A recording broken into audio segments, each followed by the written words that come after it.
I have some decisions to make. Also, hi, I'm Embry. I realize in a lot of my videos I don't actually like introduce myself or say who I am, which is kind of silly. So, hi, I'm Embry. I make a lot of weird things and I really like sharing the experience. So, now we know each other. Last week I finished carding and preparing the Jacob wool fleece. I have 2 previous videos showing how we got from this to where we are now. If you haven't seen those yet, you might find them interesting. I have roughly 21 ounces of fully carded and prepared roving to spin, but I'm not ready to spin just yet. I'm going to dedicate one of those 21 ounces to sampling. Basically, I want to make sure that when I do spin all of the fleece, I'm doing it with an intentionality behind it. I want to have the final product be something that I chose, not just something that happened. This is also my first time spinning this particular breed of sheep, so I really want to get my hands in it and kind of experience it before I make any decisions. Since my roving was already split into 3 because I braided it, I'm going to dedicate basically 1/3 of the ounce to 3 different samples and test them out. I do have some amazing news right off the bat, which, get it? It's off the wool bat. Get it? Okay, pun aside, the roving is really lovely to work with.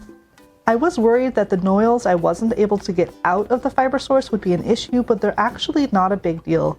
It's really smooth and cooperative to work with. I start spinning a really thin single using basically a lazy long draw method. I'll talk more about the different spinning techniques in a future video.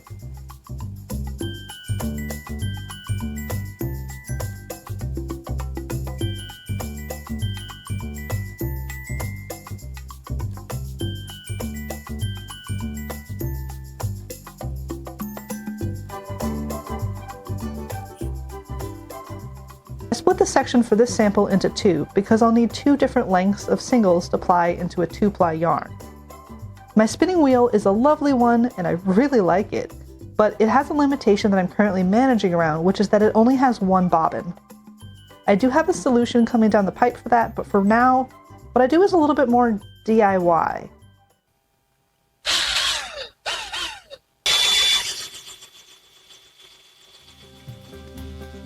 After I finish spinning the singles, I wind them off onto a different spindle using a power drill.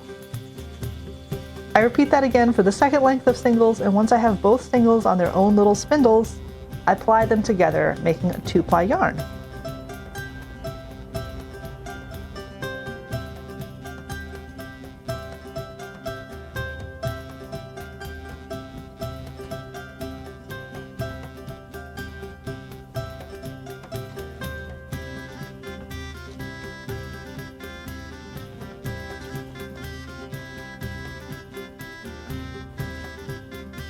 I ply them together, making sure that I'm spinning in the opposite direction to the way I spun the original singles.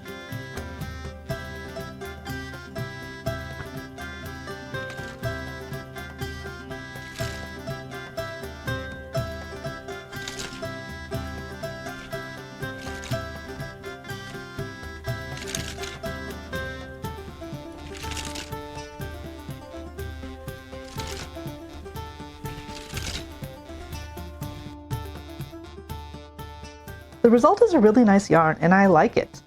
It's thin, but not too thin, and it's got just enough personality to show that it is a hand spun, even though it is still, regular enough that I feel pleased about it. Sampling means doing multiple samples, not just stopping when you think you've got something. You gotta make sure. This is another 2-ply sample, but instead of spinning thin, I wanted to see what the fiber looked like as a more DK weight or thicker yarn. So I let the fiber out of my hands a little bit more rapidly. I was also a little less fussy in general with this one, and let a little bit more of the personality of the fiber come through.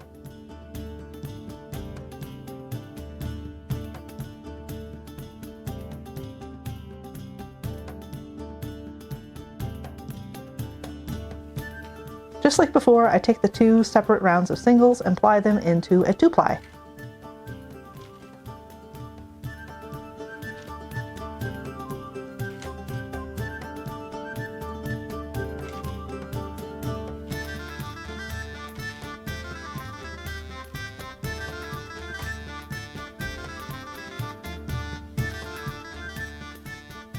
It is so squishy. I cannot even tell you how squishy this is.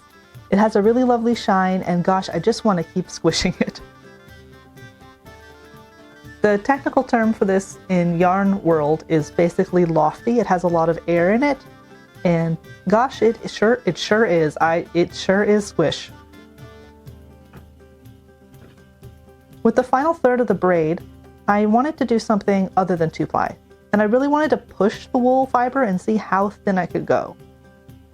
And y'all, I went thin. I basically spun thread.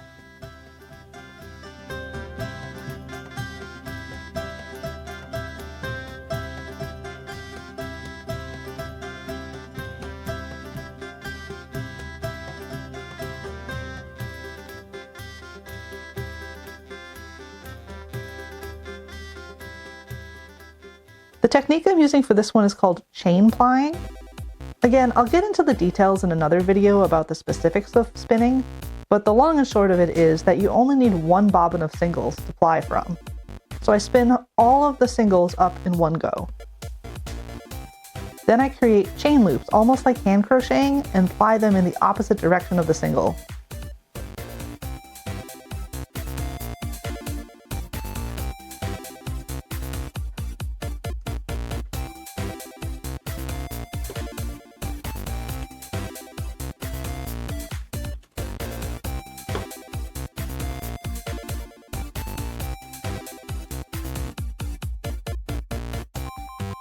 The result is this.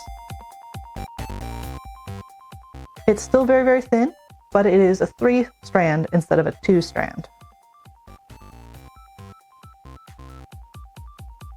Sampling is always worth it. You just don't know how a particular fleece will feel in your hands, or how your fiber preparation specifically will actually function until you get your fingers in it.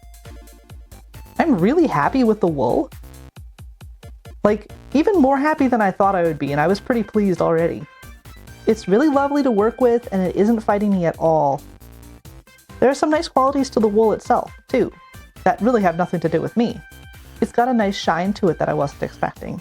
You can really see it on some of the thicker two-ply yarn, but it also comes through on the thinner two-ply as well.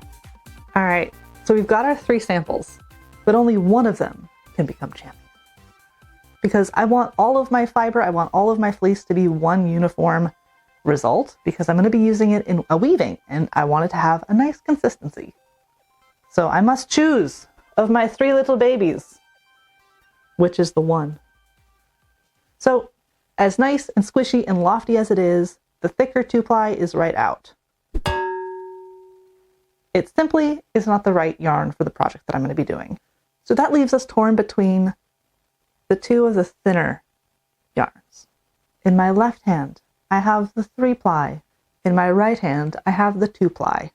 They are roughly the same thickness, so that does mean some stuff in terms of how we approach this. The 2-ply is going to be like 30% faster to spin just because it has one less strand in it. And that is a consideration, right? I have quite a lot of fiber to get through. This is 30% faster.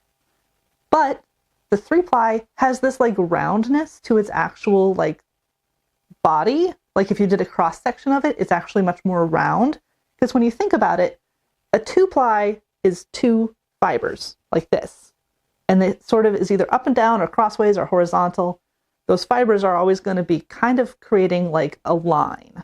But if you have 3-ply, you have 1, 2, 3. It creates sort of more of a triangle, and they can kind of nestle together. It is just physically a rounder yarn. And when you think about utility, a rounder yarn has a lot more flexibility in it.